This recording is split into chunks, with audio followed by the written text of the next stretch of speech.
আমার আমার মায়ারে পোলারে আমি পাশ করার টাকা কোটি কোটি টাকা দিয়ে আমেরিকা পাঠাবো, তারপরে সে বলছে মা I don't care Bangladesh bad place. এটাকে আপনি শুনতে চাবেন যে সংস্কার আপনি এগুলো জায়গা করেন? চিরদিন কাহার সমান নাহি যায়, এই গানগুলো কী করে ছেলেরা শুনলো। এবং আমি সেটা দেখলাম ঢাকা বিশ্ববিদ্যালয়ের চত্বরের মধ্যে আমার সামনে কয়েক লাখ লোক ছিল। এই এখনকার মতো এরকম আয় জায়গায় নাচ এরকম ছিল না। সংস্কার করতে চাইলে আপনার ভূমিকে, মাটিকে, ভূখণ্ডকে সংস্কার করতে হবে। সেখানে আমার দেশীয় চর্চা, আমার রাজনীতির চর্চা, আমার ভব্যতা, আমার সভ্যতা। তো আমি মনে করি আমাদের দেশে মানুষের আরাম আছে, অনেক আরাম আছে, কম খাক বেশি খাক আরাম আছে, কিন্তু আমরা সেদে যেচে আমরা মারামারি সৃষ্টি করি। আপনি যদি আপনার ঘরে আপনার বউর সঙ্গে কথাবার্তা মারামারি করেন, তা আপনি ঘর রাখতে পারবেন? আপনার ছেলেকে মারধর করেন, আপনি রাখতে পারবেন ঘর? আপনার মেয়েকে যদি মারেন, অত্যাচার করে, আপনি রাখতে পারবেন?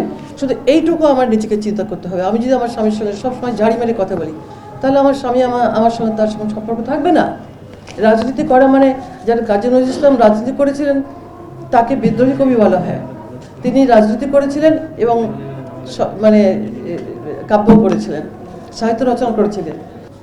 সঙ্গীত, নাটক, সিনেমা যা কিছু সব কিছুর দরকার হয় মানুষগুলোকে লালন করার জন্যে, সমাজকে লালন করার জন্যে। তার মানেই কিন্তু বেলেল্লাপনা না, তার মানেই সব কিছু খোলা করে আমি যা খুশি, ফেসবুক আছে, আমিও আমার পেজ আছে, আমার গ্রুপ আছে, আমার ভিউজ আছে, আমি দিব।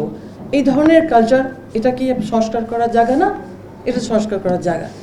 আমার ছেলে মেয়েকে আমি শেখাবো, আমার বাড়ির মানুষকে শেখাবো, শুধু পুরাটা কভার করে নিয়ে আমি মানে ওটাই শেখাবো, এটা তো কোনো উদ্দেশ্য হতে পারে না। আমার কথা কেউ কিছু মনে করবেন না। সংস্কার করতে চাইলে আপনার ভূমিকে, মাটিকে, ভূখণ্ডকে সংস্কার করতে হবে। সেখানে আমার দেশীয় চর্চা, আমার রাজনীতির চর্চা, আমার ভব্যতা, আমার সভ্যতা। আমরা পড়াশোনা করছি, আমরা একেবারে এই মানে GPA 5 আনার জন্য, আরও বেশি আনার জন্যে টাকা দিয়ে বিদেশে পাঠাচ্ছি। হ্যাঁ, তো এগুলো আপনারা নিজেকে প্রশ্ন করে দেখেন, কথাগুলো আমি ঠিক বললাম কি ভুল বললাম। টাকা দিয়ে বিদেশে পাঠাচ্ছি, আমেরিকা পাঠাচ্ছি, এখানে পাঠাচ্ছি, সেখানে তাহলে কি হয়ে গেল?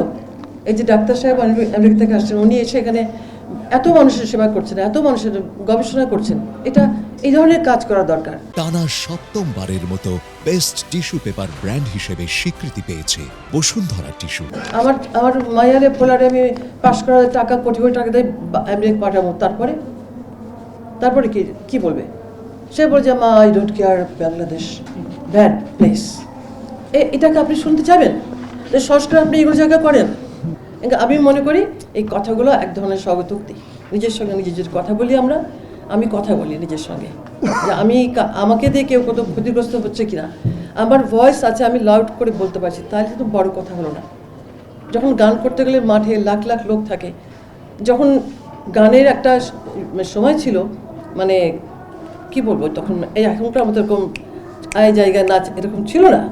তখন কিন্তু আমি নজরুলের কী গান গেছি জানেন?